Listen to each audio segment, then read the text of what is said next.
这是当年被誉为最黑暗国漫的作品，也是无数粉丝心中觉得最惋惜的神作。人口贩卖、暴力拆迁，里面的反派横行霸道，做出了各种丧尽天良的事，可偏偏他们却一直逍遥自在。如果有英雄选择站出来抵抗他们，那最终的下场也是被打断双腿当街示众。然而就是这么一部黑暗的漫画，却又让看过的人都开始质疑什么是正义，因为这里面的反派不单单是为恶而恶的家伙，英雄也有说不出来的苦衷和心酸往事。在这部漫画里有3个让人印象深刻的人物，一个是叫阿喜的黑帮大哥，他在年轻时是充满理想的热血青年，为了正义孤身前往了黑帮里卧底，可后来家里的母亲传来患病的噩耗，眼瞅着自己的长官无法帮助他，阿喜只好留下辞职信，打算靠自己挣点钱。但这事恰好被他帮派里的大哥知道，他没有告发阿喜，只是一身伤痕的给他带了一袋钞票，让他拿回去给母亲治病。自那之后，阿喜就彻底成为了大哥最忠心的打手。但这些只是表面，阿喜没有忘掉心中的正义，他在白天是帮里人见人怕的邪恶，专门替自己大哥做一些心狠手辣的事，到了晚上却又化身成一个蒙面英雄。当附近有犯罪分子暴动时，他又会义无反顾的第一个冲出去，帮助那些需要帮助的人。第二个人物叫小月。如果说阿喜是个无法用简单的正义和邪恶来形容的人，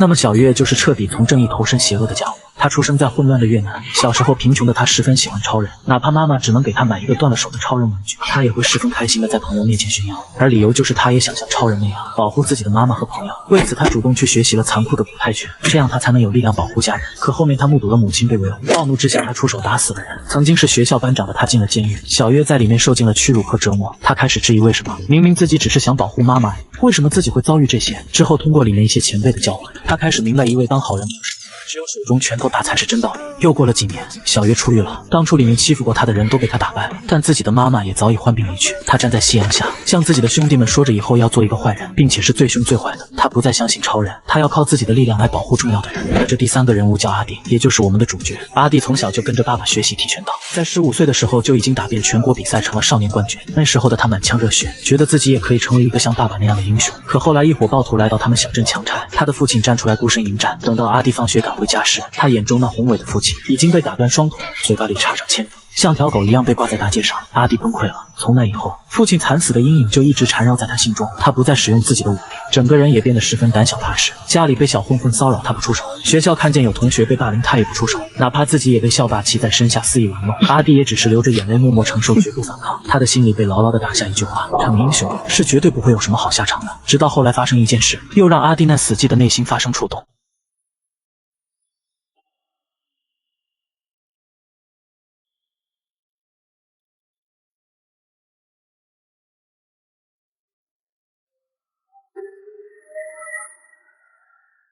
最近市面上流传着一款软件，它的名字叫私人英雄。顾名思义，只要你遭遇危险时往上面输入你的请求，就会有一名英雄来为你私人服务解决困难。英雄不惧任何危险，也不会收取任何费用，只要你事后给一个5星好评就行。起先朋友和阿弟说起这个软件时，他是不信的，因为一起霸凌事件就发生在他面前，那个人渣不知道做过多少丧尽天良的混账事，却依然逍遥自在，没人敢动他。尽管阿弟也满腔怒火想要收拾他，但那个家伙只是瞪了一眼，阿弟就满身冷汗倒退3步。他不是怕这个人，是怕他身后的庞大背景。所以如果真的有英雄，那他怎么会放任这种人渣活着？放学后，阿弟和朋友阿仁来到了一家玩具店。阿弟看着里面帅气的超人玩具，十分心动。他整整半年不吃早餐，才攒够了钱来买这个玩具。他无比的希望这个世界上真的有超人，然后去把学校里那伙人渣打死、打烂、打废。阿弟说：“曹操到。”那个霸凌团伙找到了阿弟，只是一个声音就把阿弟吓得冷汗直冒。他连忙转身后退，说着：“郑哥，好巧啊！”同时捂紧了身上的钱包，害怕被发现。而那个叫郑哥的家伙说道：“我正好在找你呢，我刚学了拳击，来陪我练2下吧。”不等阿弟反应过来，他就一记刺拳打在了阿弟脸上。阿弟捂着鼻子痛苦地蹲下。郑哥则喜气洋洋地表示自己的拳技不错吧，教练可是说我很有天赋。随后在周围其他小弟的起哄下，郑哥又一记重拳猛地朝阿弟挥去，但下一秒阿弟瞬间闪开了，双拳还握紧，摆出了战斗姿势。他下意识地进入了曾经比赛的状态，场面气氛陷入了凝固。这时郑哥也发现了阿弟不小心露出来的钞票，他指着阿弟问道：“这是什么？”阿弟慌慌张张地想要解释，可肚子直接挨了一拳。把裤子脱掉，连同里面的钱一起给我。阿弟沉默了，他回想起以前父亲对他说过的话，与其奢望世界给你英雄，倒不如让自己去成为英雄。等到下一记拳头袭过来，阿弟怒目圆睁，他觉醒了。不，他没有。阿弟老实的脱掉了裤子，任由那群家伙骑在了自己身上，感受着周围所有人的鄙视与嘲笑。阿弟哭得很伤心，他怨恨自己的内心，为什么不敢出手呢？只要他想，他可以5分钟之内打趴下他们。可回想起父亲的下场，他不敢。之后那伙人拿走他的钱离开了，阿弟孤零零的跪在地上，简直就是一条废材。阿弟捡了个纸箱遮住身体，一个人孤零零的往家走。祸不单行，他刚到家门口就看见了有人在往他家涂鸦。阿弟认出了这些家伙。近些年来，随着时代发展，他们的城市已经开始高楼林立，唯独自己家所在的这个小镇还尚未开发，因此一些地产商盯上了他们这个地方，想要以超低价拿下这里来发财。可本地的街坊邻居拒绝了他们，之后就经常有一些小混混来骚扰和威胁居民，想要逼迫他们搬走。此时那个小混混发现了一个路过的男人，走上前，二话不说就一摆手砸了下去。阿弟和那个男人都瞬间瞳孔收缩，但下一秒一记鞭腿狠狠地踢在了小混混脸上，感受着从脸上划过去的风，男人都傻眼了。出手的是个年纪不大的女生，她将小混混踢翻之后，又是一记上勾拳猛地打了过去，力道之大，直接让那小混混晕了过去。女生名叫芳芳，是这里的包租婆，同时也是阿弟的姐姐。而那个男人则是刚搬到阿弟家楼上的租客，名字叫孙伟元。本来他刚刚给芳芳交了房租下来透透气，没成想就遇见了来捣乱的小混混。此时芳芳刚解决了那个小混混，就又立马抓住孙伟元的头把他推到一边，但还是慢了一步。另一个小混混冲了过来，一摆手下去，来不及抵挡的芳芳直接被打弯了一根手指，紧接着又是一记重踢把他狠狠地踹飞了出去。感受着手指传来的剧烈疼痛，芳芳深呼吸一口气，在对方靠近之前握住手指，猛地一掰弄了回来。随后又是一招刺拳。一套连招结束，那个小混混也被芳芳打倒在地。夕阳下，阿弟和孙伟元都看着芳芳傻了眼。但此时周围其他混混也发现了这边的状况，大喊一声后，全部人集体冲了上来。可突然一些玻璃瓶砸在了过来，是周围的街坊邻居，他们全体出动，一拥而上的把这些小混混包围住。混混顿时傻了眼，而芳芳从人群中走出来，抓住为首那人的手指，你不叫我就放了你们。随后他发力将那人的手指也掰断，混混立马疼得大叫，但这也让芳芳杀气四射。他将小混混按在身下，一拳又一拳，直到快把人打死，其他人才制止了他。之后那些小混混离开了这里，邻居胖大婶也招呼着大家散场。孙委员却突然脸色一沉，问道：“你们该不会是帮派吧？”这话一出，所有人都黑了脸。胖大婶赶忙向他解释了来龙去脉，表示他们不是帮派，只是这些人的骚扰整得大家苦不堪言，甚至之前还闹出了人命，所以在芳芳的带领下，他们大家才会出现一起共同抵抗。谈话到这里结束，阿弟也悄悄地走了出来，准备回家。可芳芳看到后却是一阵嘲讽：“我们的大英雄出现了，看到自己家门被连红油一不出声，现在的英雄胆子可真小啊！”阿弟沉默不语，胖大婶也劝芳芳冷静点，但芳芳看了眼阿弟身上的指向，知道他又在外面被人欺负了，更加阴阳怪气地说：“你不是英雄吗？怎么裤子都没了？”见阿弟还是不说话，他更愤怒了。自从爸爸和大姐去世，芳芳便辍学独自撑起了这个家。她一个人经营着家里的拳馆，每天中午出去送报纸，还把家里多余的房间往外招租，想尽办法的多赚一点钱，为的就是在不让父亲留下的拳馆倒闭时，又照顾好阿弟这个仅剩下的家人。因此她十分看不惯阿弟现在的样子。平时就吹牛说自己是什么英雄，结果一碰到事就第一个逃，家里被淋油漆你躲，自己的姐姐被人打你也躲。阿弟被说得沉默不语。这时孙委员却突然剧烈咳嗽了起来，芳芳被转移注意力，询问到他没事吧？可孙委员越咳越凶，居然猛地咳出一大泡血出来，大家被吓了一跳。芳芳赶忙让人叫救护车，但孙委员拦住了他。原来他吐的是番茄酱，他看气氛太过严肃，所以和大家开个玩笑缓和下气氛。所有人一阵无语。到了晚上，阿弟一个人坐在楼顶上，回想起白天的遭遇，一股愤怒和憎恨涌上心头。他打开了私人英雄软件一启动，一道介绍出现在了屏幕上。这个世界充满了暴力与欺凌，残忍与黑暗，是否因为这样让你感到了迷茫与无助？但是世界还是有正义的，只要你相信，他们就会出现。一个简单的软件界面出现在了阿弟面前，阿弟打开了英雄委托，愤怒地把那伙霸凌团队写了进去，他们做过的欺压行为和他们的名字，阿弟全部一五一十地写了进去，最后按下确认，表示真有英雄的话，那就把他们全部干掉吧。但最后软件给他的回复让他傻眼了，他的英雄委托被拒绝了。阿弟愤恨地趴在地上，果然都是骗人的，这个世界根本就没有英雄。然而下一刻，软件给他发了另一个信息，他看到后愣住了，你想成为英雄吗？到了第二天，阿弟在上学时和朋友讲了这件事，阿仁听后很震惊，连忙询问阿弟是怎么回复的。可两人又看见了那伙小娃，阿弟赶忙和朋友绕到巷子里，默契的决定抄小路去学校。可他们不知道的是，在他们前方的巷子深处，正有两伙人贩子发生了冲突。一对越南来的人贩子因为带的小孩已经全部死掉，收获的一方直接拒绝给钱，对方老大还愤怒的踹了一脚他们的一个成员。可就是这一脚惹怒了人贩子的大哥，小月立马跳下来，猛地一拳打向那个家伙，但那人直接掏出喷子抵在小月头上。连我你也敢动，下辈子注意点吧。他妈敢打我大哥！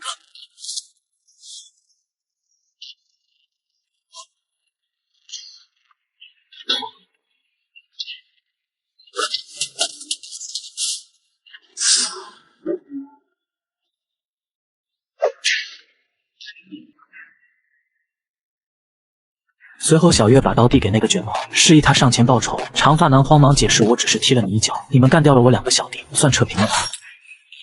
这时，一个小孩猛地冲了出去。原来他刚才只是装死，趁现在有空隙后，赶忙抓住机会跑了出去。而此时的阿弟正向阿仁说了昨晚的情况。他给软件回复了自己想做英雄，之后软件就一直没回信。但这时软件却突然回信了：只要你战胜前面的人贩子，我就让你成为英雄。看着这个消息，阿弟没反应过来，自己前面只有对情侣，哪有什么人贩子？然而下一秒，一个脏兮兮的小孩冲了出来，他抱住那个女的就不停地求救，但女人根本听不懂他的粤语。而等他再一抬头，刀锋已到脸上。一群手拿武器的暴徒出现在了他们面前，感受着对方的杀气，阿弟慌了。那个女人趴在地上，哭着向自己的男朋友求助，但为首的那个黄毛走上前按住女人，直接挥刀将她灭口。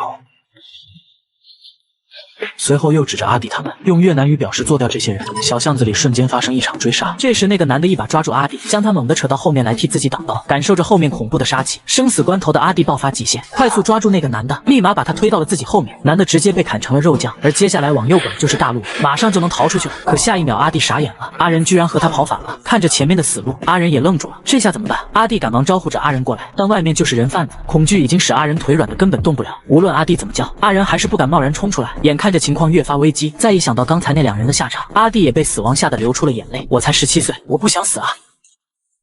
回想起自己以往的人生，阿弟崩溃了。自己明明安分守己的做人，为什么所有不幸的事都会发生在我身上？这时人贩子开始向他们靠近，阿弟已经汗流浃背，再这样耗下去，他们3个人都得死在这里。如果现在逃跑的话，至少他和这个小女孩能活下去。经过一阵痛苦的心理挣扎，阿弟最终挥泪选择了抛下朋友。对不起，阿仁。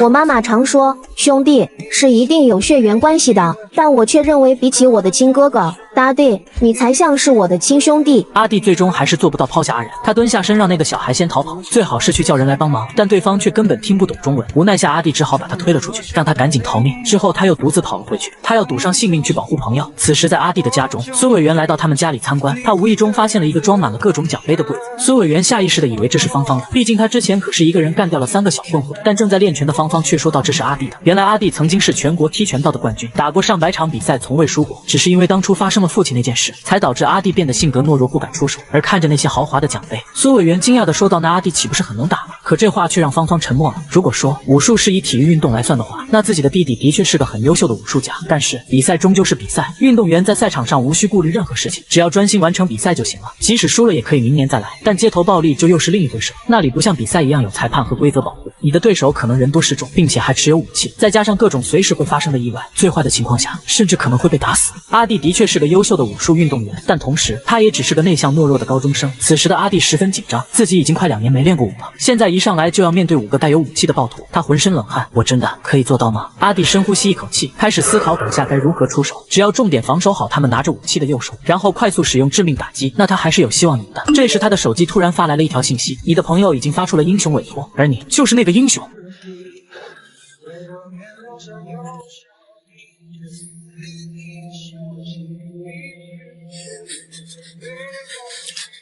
喂，干什么呢你们？原来就在刚刚，那伙人贩子即将抓到阿仁的时候，一个警员发现了他们。警员看着地上那2个小情侣的惨状，连忙拔枪警告他们不要动。可小月却突然冒了出来，一刀下去，警员也被灭口。这恐怖的一幕吓坏了阿仁，走投无路的他想起了私人英雄软件，连忙掏出来向上面发出求救。而这短信又传到了阿弟手机上，看着已经要挥刀要砍向阿仁的人贩子，阿弟知道该出手了，他立马冲了出去。阿仁，我来了！趁着对方背对着他，阿弟一个冲撞撞飞了暴徒。这一幕震惊到了阿仁，而暴徒也停下身子和阿弟对视，随即立马抽刀砍了上来。阿弟按照刚才心中预想的招式，先重点格挡他拿刀的右手，随后一拳击打对方的脖子，暴徒立马停下咳嗽了起来。而阿弟有些愣住了，过度紧张的他忘记了该怎么出招，回想起脑海中以往比赛的样子，接下来该用踢拳道，对，没错，踢拳道，拳锤，踢拳道，咬踢，最后是必杀技，踢拳道连断。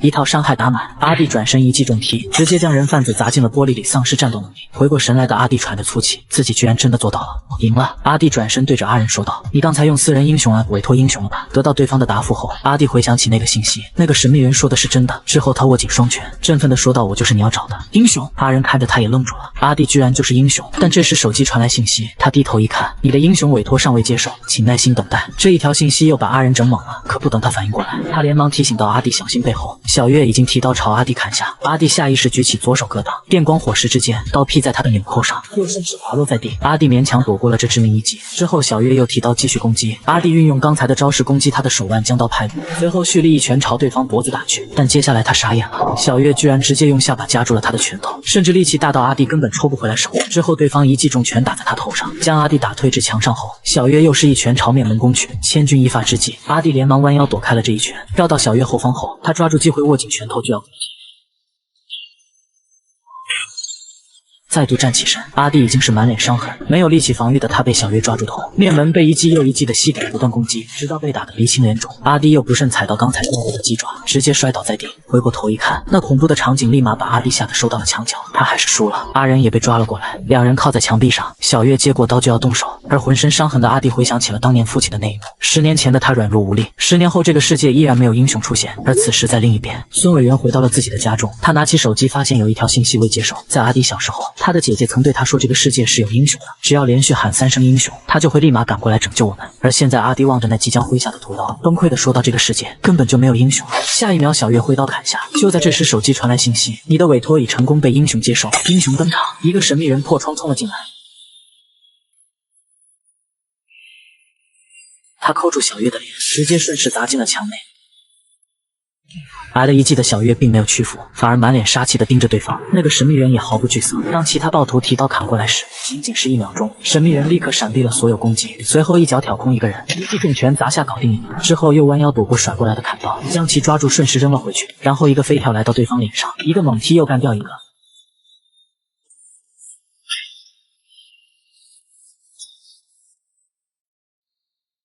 1分钟之内，他就搞定了3个暴徒。这强大的实力让阿弟为之一振，可下一秒他又连忙提醒对方小心。小月已经来到背后，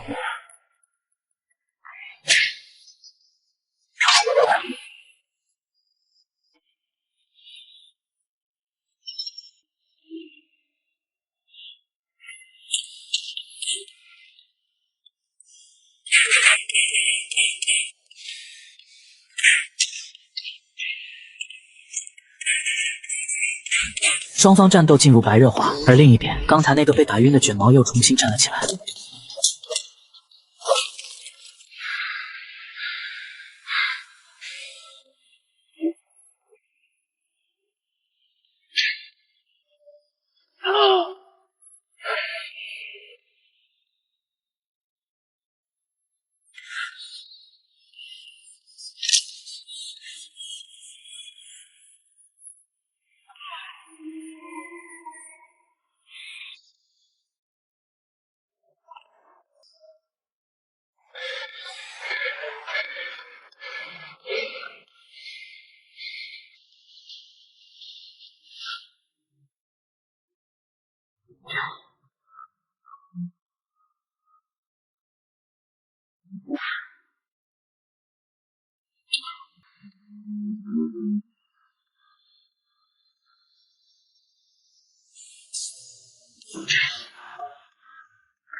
这时，那个卷毛大喊一声去死吧，随后抓起 AK 就是一阵疯狂扫射。神秘人连忙闪躲，但前面也被包围，眼见走投无路，他抓起地上的2个尸体夹在正中间，之后一阵枪林弹雨的疯狂扫射。尽管有2个掩体，但神秘人双腿还是中了枪。眼见攻势越来越猛，没有办法的他经过一阵思考，掏出了一个神秘的药片吃下。等到小月他们停下火力覆盖，那里已经只剩一阵浓浓的烟雾。就在阿弟担心之时，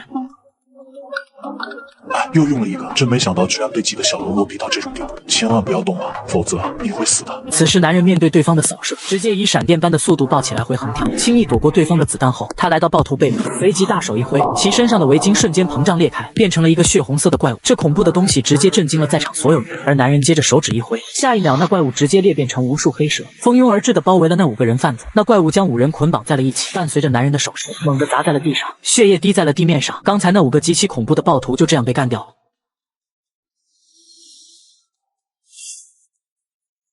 其中一个卷毛掉下眼泪，说着不要啊。而为首的小月也满脸伤痕，喘着粗气。他想起了当初母亲被欺负的画面，曾经他苦练古泰拳，也幻想着当个英雄来保护自己的朋友和家人。可当他后来看见母亲被2个小混混打得鼻青脸肿，却还是死死地保护着他的学费时，愤怒冲昏了他的大脑。他把2个小混混按在地上，一拳接着一拳，直到对方被打得奄奄一息。小月又抓起一块碎掉的玻璃插了下去，血液溅在了旁边的超人玩偶上，也预示着小月的未来就这样走向黑暗。后面因为过失杀人，小月进了监狱。他刚一进去就被里面的大哥看上，在经历多人的宠幸之后，小月满脸伤痕地倒在地上。他不明白自己只是为了保护妈妈，为什么会这样。再回到现在，小月狰狞地撕扯着那黑色的束缚，即便是怪物，我也要把你摧毁。他全身的每一个细胞都在发怒，最后硬是生生地扯断了那些黑绳。他曾经向妈妈说过要当个英雄，即便现在已经堕入黑暗，他也会保护好身边重要的人。小月用尽全身的力气嘶吼地向男人跑去，可对方轻笑一声，随即手指一指，小月直接被砸进墙里。接着黑色怪物一顿乱抽，小月最终还是丧失了战斗力，因为私人英雄软件规定不能杀人，所以男人只是把他打晕了过去。之后他向阿弟握手表示感谢惠顾，希望可以给个5星好评，然后就离开了这里。男人来到一座高塔上，摘下了自己的面罩，露出了真面目。原来他就是那个刚搬来阿弟家附近的孙委员。孙委员因当年雇人之托，特地搬来了太平镇保护大家。他白天送快递，晚上当超人，骑在私人英雄上的英雄等级为5级，代号4月红犬。在完成了今天的任务后，他回到太平镇，因为有双份工作搞得他身体有点虚弱，嘴里还在吐槽连对付小混混都要嗑药。而此时一道水声又吸引了他的注意力，他隔着墙壁上的洞眼发现竟然是芳芳在洗澡。这香艳的一幕直接让孙委员鼻血直流。为了避免芳芳被人偷看，他正义地拿出了手机拍摄，这样就不会有其他人偷看了。恰好此时阿弟和阿仁也正在房顶上，阿仁激动地讨论着今天的事，真的有英雄出现这件事让他十分开心。可阿弟却还对小月当时的表情耿耿于怀，他敏锐地察觉到了小月有过一段悲伤的往事，质疑到底是经历了什么才让他们变成这样。阿弟回想起了以前父亲训练他时，因为意志不坚，每次他都坚持不了多长时间，父亲当时还嫌弃过他太肥，而今天白天也是这样，他在小月手下也根本坚持不住，几招就投降了。待到阿仁走后，阿弟拿出手机向4月红犬发送了一个指定委托，询问他能不能出来陪自己聊聊天。这条信息立马传到了孙委员手机上，把已经开上手动挡的他吓了一跳。他的动静吸引到了楼上的阿弟，望着凝视着他的阿弟，孙委员连忙强装冷静，我一表人才，只要冷静点，对方肯定不会起疑心的。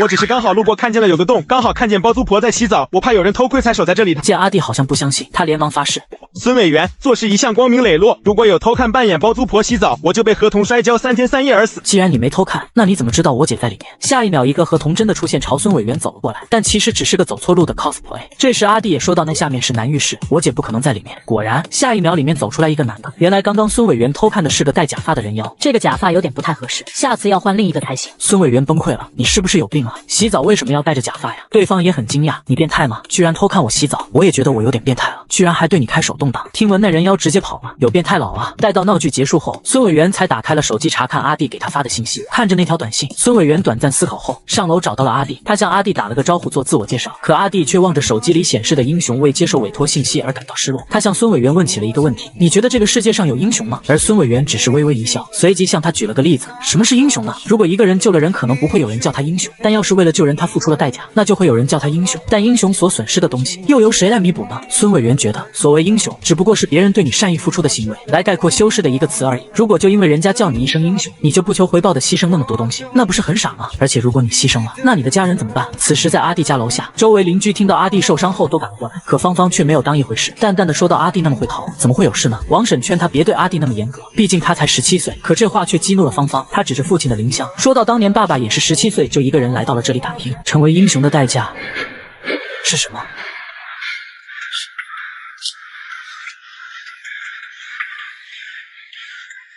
我听说这里有人在唱英雄，这是阿弟终身难忘的一幕。在他7岁那年，自己引以为傲的父亲因为站了出来抵抗黑恶势力，导致被砍断双腿，嘴里插上铅笔，高高的挂在整个大街上示众。而那个做出这一切的罪魁祸首，还在警告着众人，这就是做英雄的下场。阿弟的父亲是全镇知名的大英雄，他在17岁的时候来到这个小镇。在当时那个混乱的年代，这个小镇被各种帮派覆盖，到处都充满了黄赌毒，除了暴力与混乱之外什么都没有，就连残忍的杀害也司空见惯。可正当本地居民都因为内弱而甘于受苦时，身为外地人的他却看不下去，站了出来保护大家。阿弟父亲在当地开设拳馆，然后收留一些无家可归的人，教导他们各种武术来保护自己。之后他又一直和各种黑恶势力争斗，成功的使这个小镇取得了和平，因此这里取名为太平镇。那个时候阿弟的父亲才17岁，可太平不会长久。在多年以后，太平镇来了一伙要强拆的暴徒，为首的那个家伙有着一口大金牙和沙哑的嗓子，他背后恐怖的纹身象征了他的实力。等到阿弟和姐姐放学回来时，自己的父亲已经输了。望着父亲那凄惨的模样，当时年幼的阿弟和芳芳崩溃了。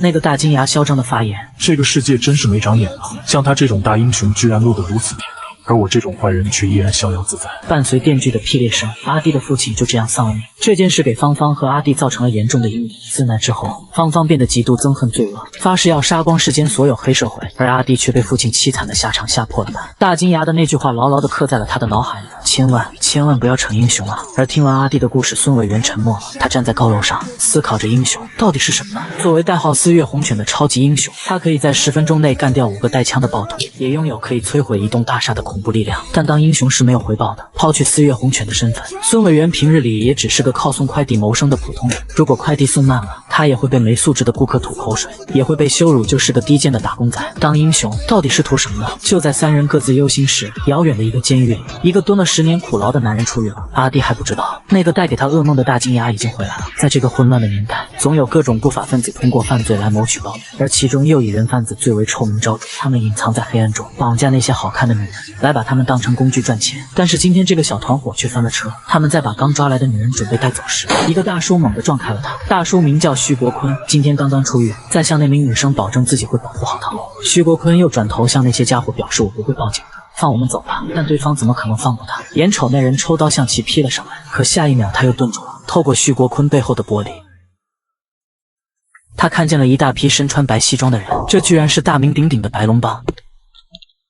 为首的喜哥走到他们面前，将手指向他们所有人，表示全部跟他走。而那货人贩子直接冷汗直冒，颤颤巍巍地表示：“对不起，是我们不懂事，居然到白龙帮大哥们的地盘来抓人，您就大人不计小人过，放过我们吧。”在场所有人都大气不敢喘，可出乎意料的是，喜哥只是微笑地说：“你们胡说什么呢？我们都是正派人士，不会伤害你们的。没事，你走吧。”听闻这话，那人松了一口气，连忙带着小弟就要走。下一秒，喜哥直接一斧子给他洗了个头。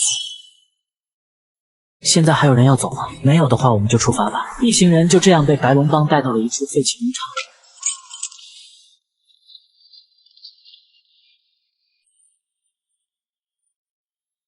下车后，徐国坤又被喜哥单独带走。他们来到内部的一个房间，里面坐着的正是白龙帮的龙头阿公。地产合同的事我会处理好的，没什么事的话，我就先走了。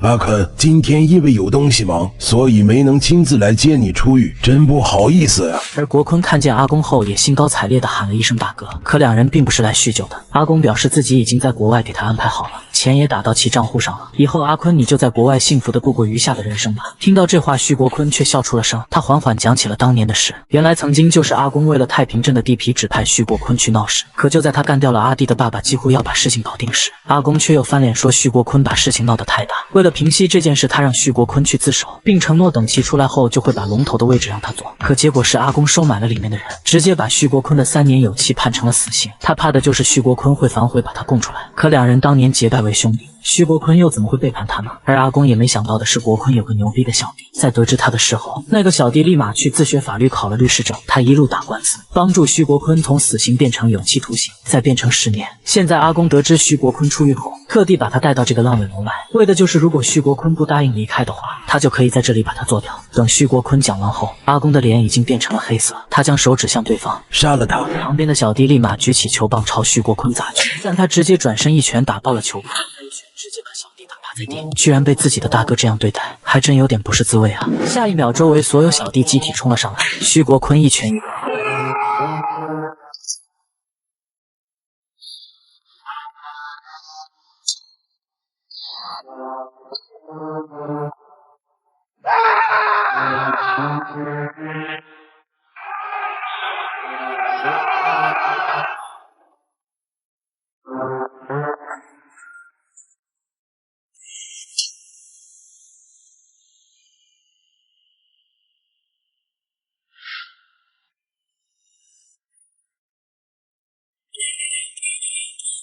在打斗中，他的衣服和眼镜被小弟扯掉，露出其原本那爆炸般的肌肉。在将小弟全部解决后，徐国坤摘掉了自己的假牙。这个上天真是不长眼啊！像你这种见人老虐无恶不作的坏人，却能风流快活的活到晚年，而你的小弟却为了你的享乐，死的死，伤的伤，最后换来的也只是你的背叛。我徐国坤，今天就要拿回属于我的东西。就在此时，站在阿公旁边的那个男人走了出来，而徐国坤看见他后也是略感惊讶。这个黄毛名叫迪安，是最近国内拳击联赛的红人选手，传闻他能徒手打奥钢板，因为多次比赛都把对手打死，所以绰号杀人犬。迪安走到徐国坤面前，表示大叔你可真有意思啊，10秒内打不死你。算我说，他被誉为当年最黑暗的国漫，却也是无数粉丝最惋惜的神作。为了夺回属于自己的一切，徐国坤在监狱里一直保持锻炼，而今他就要亲手打死自己的大哥。此时阿公派出了凶名赫赫的杀人犬迪安来搞定徐国坤，他自信地表示让迪安随便玩，只要血不溅到自己就行。两人犹如两头凶兽一般对视着，下一秒，迪安和徐国坤同时出拳。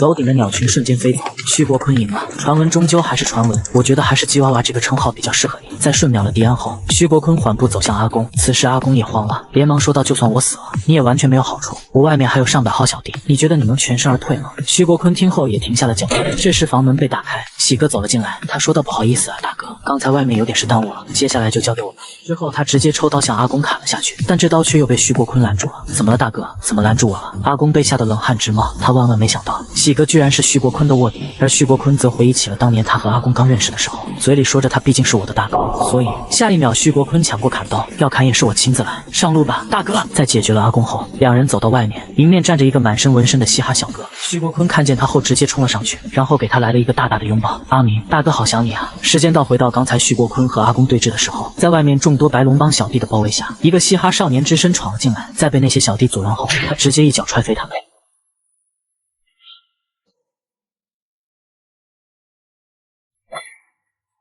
他一人与几十号小弟发生了混战，在解决了一拨人后，少年连忙往后面的楼梯跑去。等身后的小弟再追上来时，他转身就是一拳砸在其面本上。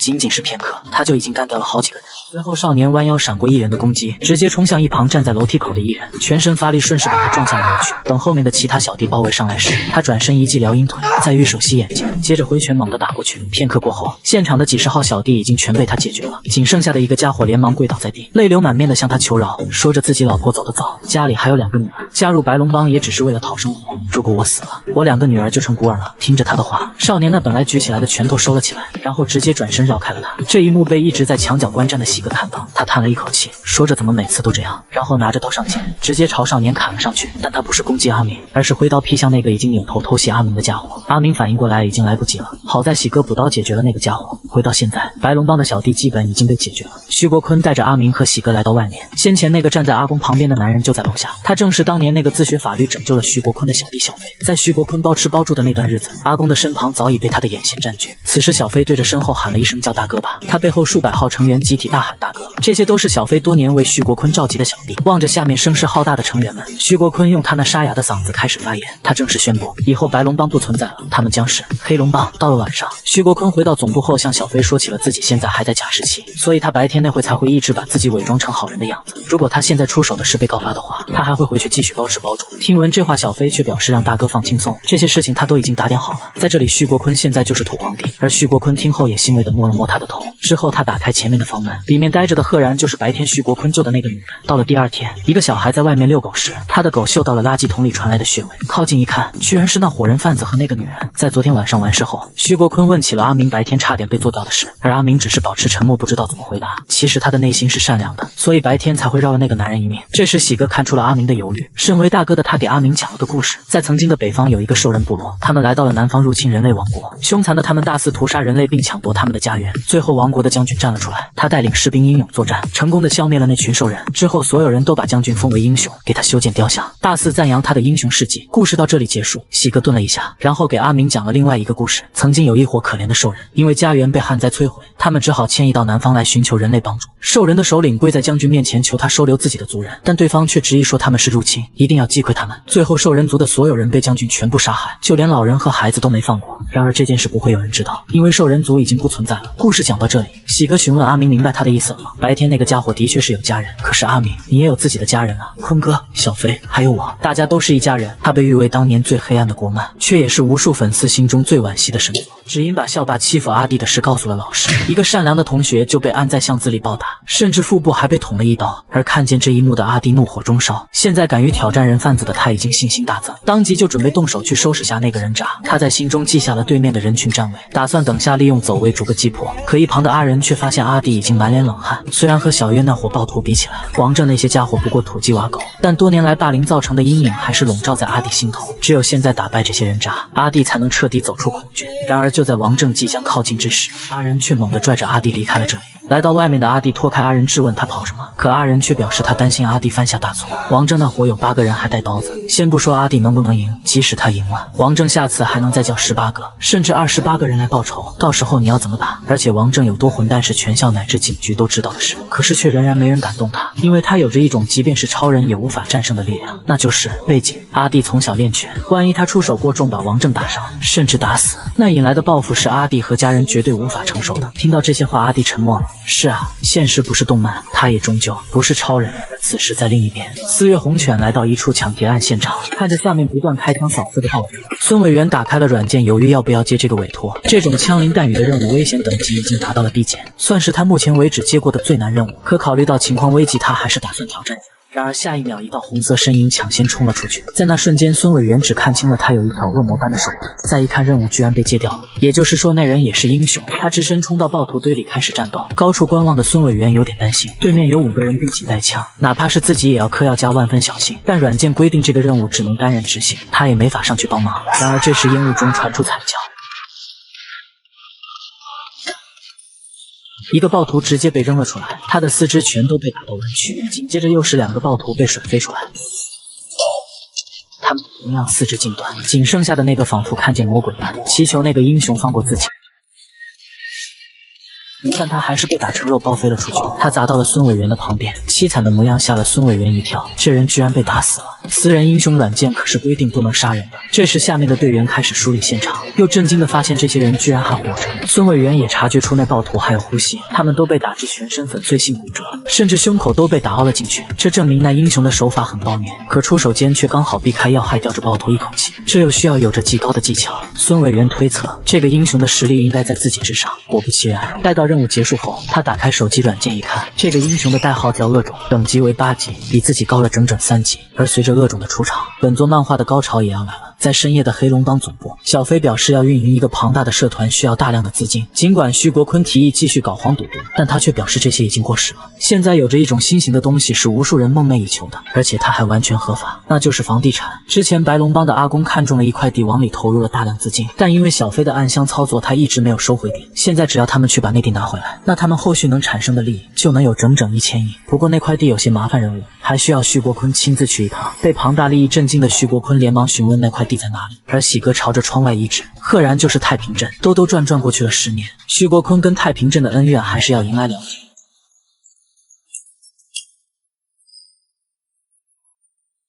暴风雨就要来了。到了后面几天，太平镇的各位都还过着仅有的平静生活。芳芳因为要治疗先前被人贩子打伤的阿弟，花了不少钱，导致在向王婶买东西时连账都没法结清。但善良的王婶只是假装自己没拿钱包，表示芳芳下次给就行。因为和丈夫一直没有孩子，这么多年来她一直把阿弟和芳芳当成自己的孩子照顾。当有些迟钝的丈夫提醒她不是带钱包了吗？她也只是靠在丈夫身上催促赶紧走。两人依偎在夕阳下，那甜蜜的背影让芳芳也不禁感到羡慕。而另一边的孙委员就十分倒霉，不仅要在42度的高温下送快递，还因为客户家电梯坏了，徒步爬了30层楼。然而当他好不容易爬到了顾客门口，却碰见个没素质的大妈。大妈不仅没签收，就先拆了快递，发现里面买的东西不对后，就直接砸在了孙委员脸上，还怒骂你们送快递的就是条狗，吃尸狗，社会的垃圾寄生虫。言语间对其用尽了各种羞辱人的词汇，可孙委员还是笑脸的表示东西不对劲，可以咨询卖家。另外这件快递是货到付款，麻烦支付一下。结果大妈直接吐了一口痰喷到孙委员脸上，吃尸狗还敢问我要钱，给我滚！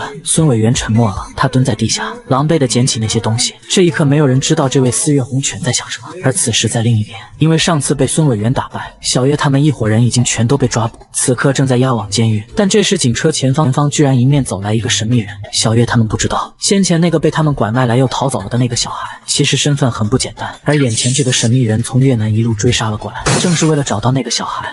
男人只是在人群中穿行而过，路过的行人手机就纷纷开始没电关机，连着一片区域的信号也都诡异的消失。接着他走到高速公路中间，直接拦住了一辆押运罪犯的警车。随着男人弯腰蓄力，空气中开始出现阵阵电光闪烁，下一秒他直接起跳，男人砸到警车上，再以此为踏板跳撞到其他车辆上。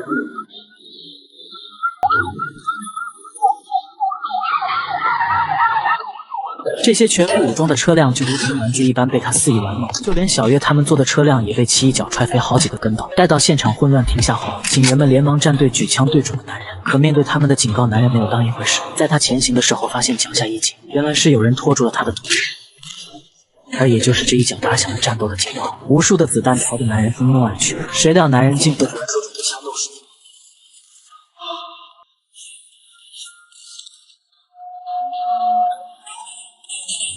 这恐怖的一幕吓坏了车内的小月他们，看着男人朝他们走来，几人赶紧用脚踹门想要逃跑，结果这钢门直接从外面被打凹了进来。那个神秘人一拳打穿钢门，然后伸手就要抓住卷毛。见状，小月一把撞开他，可自己却如同小鸡般被抓了出去。神秘人拿出手机，里面赫然就是小月照片。确认无误后，他又拿出一张照片。小月一看，居然是那个先前跑掉的小孩。自从上次那个小孩被阿弟救了后，他就一直在外面流浪。由于不会中文和外貌邋遢，他只能四处捡垃圾吃，甚至被一些路过的不良少年发现后，小孩还被他们拿石头砸。侥幸逃脱后，又遭到野狗撕咬。他一路逃到废墟，孤独地捂着自己的伤口哭。但事情还有转机，在察觉小孩失踪后，这个神秘人就从越南一路追杀了过来。现在看着找上门来的男人，小月抓住他的头，直接一个细顶撞了上去。但神秘人毫发无损，反而抓住小月的伤口用力一掐，疼痛和窒息感使小月差点晕了过去。他连忙求饶，表示我带你去找他。而此时在一处角落里，两个学生悄悄地向私人英雄软件发出了求救。英雄，有一个很厉害的人来打劫囚车了，警员都被他打飞了，请你快来阻止他呀！本次任务的难度被评为 B 加，一经发送立马就被接收了。而在另一边的太平镇，一伙不速之客已经来到了这里。今天的阿弟正让阿仁陪着自己练拳，芳芳也在装修自己家的屋顶。可这和平的生活马上就被打破了。先前那个人妖男着急忙慌地跑了过来，喊到太平镇的门口那边出事了。等阿弟他们跑过去时，赫然发现村口已经被包围了，一些孩子正被徐国坤要协助充当人质。我听说这个太平镇最近又有人在成英雄了。那个被绑小孩的妈妈哭着求他们放了自己的孩子，但徐国坤表示只要你们答应一件事，我就放了这些孩子。随后小飞走上前，伸出手说到1000元1平方，等下就签卖地合同，之后就带孩子出去开心一下吧。听到这话，村民们都傻眼了。现在市里的房价都5万1平方了，他们这一签简直就是打劫。可徐国坤甜美一笑，你们说的没错，我们就是土匪，就是来打劫的。而这时一个小孩挣脱了徐国坤，哭着朝自己的妈妈跑去，但下一秒孩子倒在了自己的妈妈面前，这一行为直接引爆了村民，他们抄起武器，集体向这伙暴徒冲了过去。黑龙帮的全体成员也冲了过来发起进攻，一场大混战开始。而这时在外面工作的孙委员也收到了一条委托信息，他打开一看，发现竟然是太平镇出事，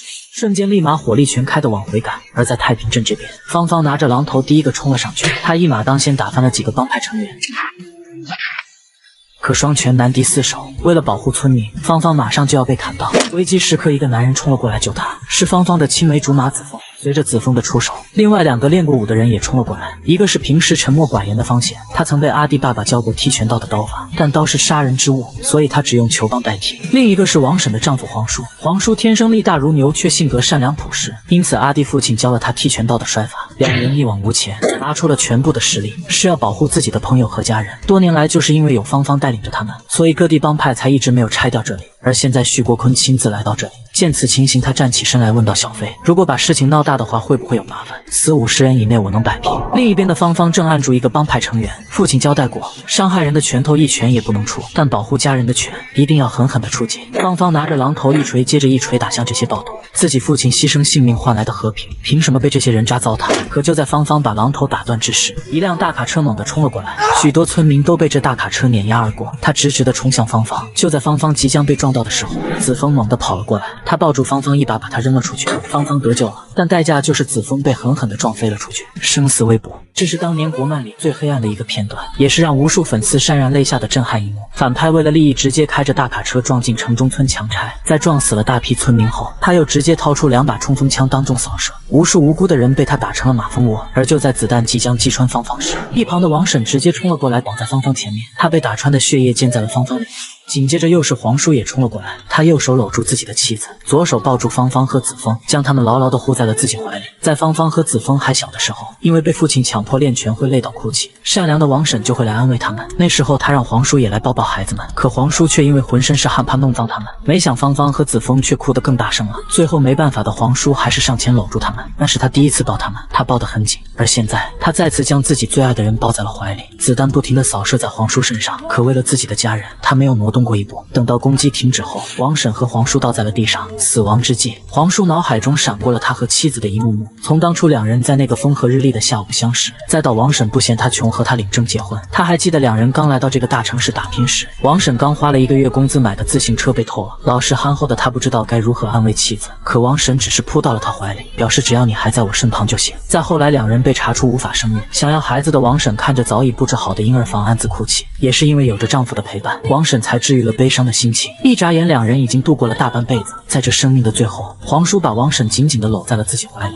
两人就这样离去了。在场所有的村民都被这一幕吓得四散逃开，阿仁也拉着阿弟的手让赶紧跟自己逃，可阿弟却看着王婶和皇叔的尸体久久不能回神。阿弟其实是个孤儿，他和芳芳还有大姐是一起被爸爸收养的，小时候因为爸爸的严苛和没有母亲，阿弟其实一直不知道母爱是何物，可直到后来王婶出现了，他对阿弟他们很好，在芳芳为了撑起家放弃学业的时候他会心疼，在阿弟因为父亲的阴影被人欺凌的时候他会安慰。善良温柔的他一直对村里的年轻人照顾有加，王婶曾经把那间专门给孩子准备的房间腾给了阿弟，表示阿弟可以经常去他们家玩。其实在他和皇叔的心中，阿弟早已经是他们的儿子了。此刻徐国坤停下了机枪扫射，看着那满地的杰作他笑了笑，怎么了？刚才大家不还是团结一心要赶走我们吗？怎么现在全都怂了？你们的孩子都还在我这呢，都不要了吗？见没人敢回应，他笑得更大声了。果然啊，人都是贪生怕死的。这时方贤跳到了他背后想要偷袭，但下一秒他就被徐国坤打飞了出去，方贤砸在地上昏迷不醒。这一刻，刚才还众志成城的太平镇村民已经全被解决了，唯有仅剩下来的阿弟看着这人间惨剧，他体内的怒火正在熊熊燃烧，他不能再逃避了，他要出去保护大家。可阿仁拉住了他，他知道自己的朋友想要干嘛，但对方整整几十上百个黑帮成员，并且还有带着枪和刀，阿弟上去除了送死根本起不了什么作用。然而阿弟只是沉默不语的继续向前，见快要拉不住他，阿仁也只好使出绝招，他重重的按住阿弟，开口道：这里不是漫画，你也不是超人，只懂得一腔热血冲上去的话，你只会被活活砍死，你的手脚会被砍断，身体内部的器官也会被砍飞出来，你最后的下场就会像你父亲一样。这些话触动了阿弟，他停了下来，但看着已经提刀向芳芳走去的徐国坤，阿弟缓缓地说道：我姐姐还在呀。阿仁连忙说道：他已经用私人英雄软件求助了，并且已经有英雄接单赶来这里了。他劝告道：阿弟，英雄会救出你姐姐的，你千万不要意气用事啊，作为自己唯一的挚友，阿仁真的不希望阿弟去送死。此时徐国坤踩过了王婶和皇叔的脸，人已经走到了芳芳背后，尽管孙委员已经在全速赶来，但已经来不及了。徐国坤提刀就要砍向芳芳，可下一秒他嘴里的雪茄被什么东西击穿了，连带着他挥下的刀也被同时击破。徐国坤回头一看，刚才那辆大卡车上不知道什么时候站了一个人。这时阿仁的手机传来信息，检测到英雄抵达现场，英雄等级1级，年龄18岁，代号蛋黄。蛋黄将手伸进自己的腰包里，然后掏出2个钢珠，随着蛋黄蓄力一扔，钢珠就如同子弹一样爆射出去，直接砸穿了徐国坤的肩膀。下面的小弟见状大喊一声砍死他，随后抽刀朝蛋黄劈了过去。蛋黄弯腰躲过了飞刀，再一扭头发现已经被包围了，他掏出钢珠且战且退，可脚还是不小心被一个成员抓住，他被甩飞出去。尽管及时调整姿势安稳落地，但几十个帮派成员已经拿刀砍了上来。见状不妙的蛋黄掏出一大把钢珠，直接使出了自己的绝招，钢珠形成了一个防护罩，在保护了自己的同时，还无差别的扫射着周围的帮派成员。而这时一旁的芳芳也抓住机会砍向徐国坤，但徐国坤反应过来闪开了这一刀，他的衣服被劈开，露出了里面的纹身，这也让有点芳芳认出了他。接着徐国坤一拳猛地朝芳芳打来，但突然间一把钢珠打断了他，有我在，休想伤人。他是年仅18就站出来保护民众的少年英雄，却被反派提刀直接当街砍死，而被他保护的村民就静静地看着他死去，不敢站出来。当蛋黄又一次发射钢珠拦住徐国坤时，站在一旁的阿明看不下去了，他趁蛋黄疲于防守之际，直接跳跃到其上空，猛地一拳打下。尽管蛋黄及时反应闪躲，但却也被徐国坤抓住机会偷袭。徐国坤倒起，他全力砸到地板下，蛋黄大脑受损再起不能。随后徐国坤又一把抓住后面芳芳劈下的砍刀，暴力一拳打在他腹部，芳芳被击飞出去倒在地上，肋骨被那猛烈的一拳打断了好几根。战况形势急转而下，徐国坤接过手下递过来的砍刀，来到蛋黄面前，此时的蛋黄已经被恐惧占满，他哭着求徐国坤放过他，表示自己是第一次接着英雄委托，以后再也不敢逞英雄了。我才18岁，我还不想死啊！而徐国坤只是甜美一笑，随即脱下了身上的外套，随着他背后的纹身完整露了出来。阿弟和芳芳也终于认出了这个杀父仇人。10年前，正是徐国坤亲手杀死了自己的父亲，而现在他又重新把梦魇带回了太平镇。被吓破胆的蛋黄不断恳求他放过自己，让他做什么都愿意。可徐国坤只是指了指自己被蛋黄打出来的伤口，随后猛地砍在蛋黄身上，做英雄。做英雄，我让你做英雄。就在他砍得正爽的时候，阿明连忙提醒他小心背后。强撑起来的芳芳又提刀砍了上来，徐国坤直接咬牙绷紧了肌肉，硬是硬生生的抗下了这一刀。刀劈在他那坚硬的肌肉上纹丝不动，而芳芳也已经没有力气再拿刀了。徐国坤直接抓住芳芳的右手，一拳将其打弯，随后又是一脚踹过去，芳芳的左腿也被其打断。剧烈的疼痛使芳芳直接晕了过去。徐国坤抓住她的头发提了起来，缓慢的朝一旁走去。尽管此时10万火急的孙伟元已经快要赶到了，可看着自己姐姐被废掉的阿弟已经快要憋不住了，冲上去杀了他，但对面有枪，我会被打死的。理性与怒火两种声音不断的在他大脑徘徊，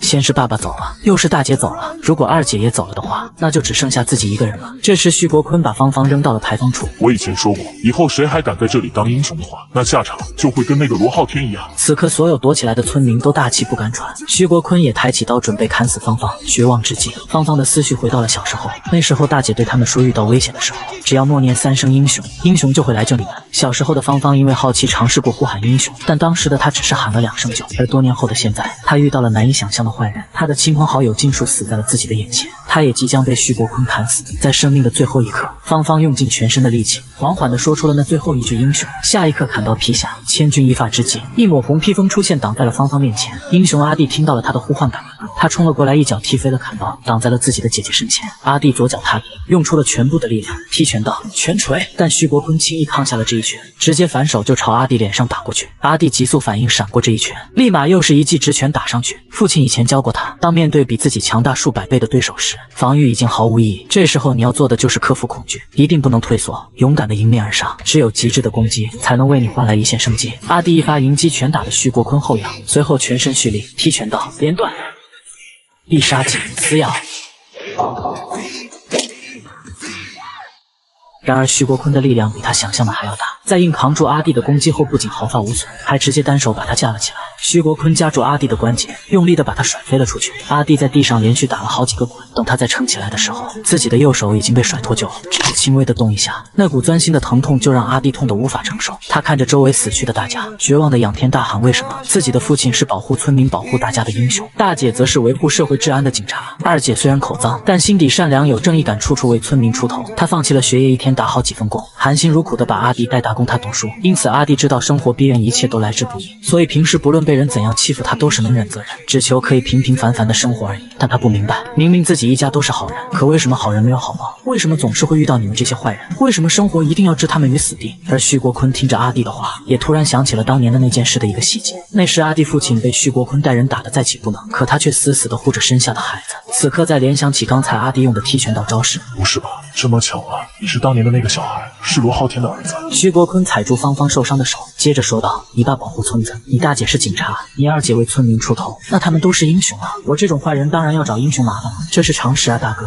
你看那些只会躲的怂逼，他们就多安全了。徐国坤接着说道：你们是英雄，我是反派，但那又怎么样？天是不长眼的，他看不到啊。而且当英雄有什么好的？没有工资，没有假期，还没社保，没医保，自己死了就算了，还连累家人。你们搞这种英雄主义让别人模仿，跟邪教有什么区别啊？阿弟听着他的嘲讽，满眼憎恨。而徐国坤接着接过一把刀，为了警告大家不被你们蛊惑，我只好消灭你来保护大家了。随后他指着阿弟，下令砍死他。所有黑龙帮成员一拥而上，这是国漫历史上最炸裂的一幕，也是漫画私人英雄迎来最高潮的前夕。不仅有代表正义的四月红拳与恶种喜哥大战，神秘越南人也带着小月暴力介入战场，而他的存在又吸引来了3位高达几十级的英雄来此。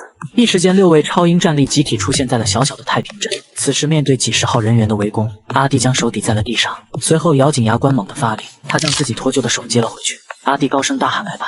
为了保护姐姐和大家，他要殊死一搏了。但下一秒一个人影爆冲了下来，这场动静打断了在场所有人。等到浓烟散去，那个神秘人带着小月来到了现场。小月将手指向阿弟，表示他知道那个孩子去哪了，而神秘人立马就朝阿弟走去。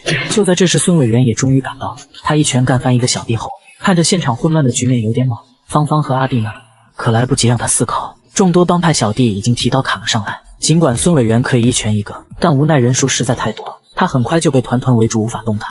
下一秒人群爆开，孙伟元直接嗑药杀了出来。依靠脖子上的围巾，他快速解决了这些杂病。随后又看见了被神秘人靠近的阿迪，孙伟元一个大打滚冲了过去。而就在他要靠近那个神秘人时，神秘人也察觉到了一股杀气，但不是孙伟元，是另外一个更强的存在。一个身影突然出现在神秘人旁边，他直接一拳把神秘人打飞了几十米。检测到打劫囚车事件已有3位英雄接受委托，第1位英雄已经抵达目标现场，等级28级，代号雷虫。神秘人被雷虫一拳打飞到几十米远的高塔上，接着雷虫又冲上。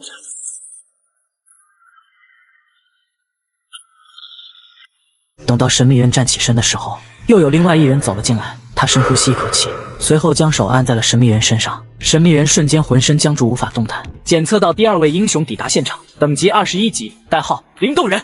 灵动人敲了敲自己的手表，转身向雷虫举起手指示意他只能锁住神秘人3分钟。雷虫吐槽到憋住呼吸后被触碰的物体都不能动弹，再继续呼吸物体就会恢复，你这能力真是别扭。随后雷虫武装蓄能，猛地朝神秘人冲过去，解决他，我只要3秒就够了。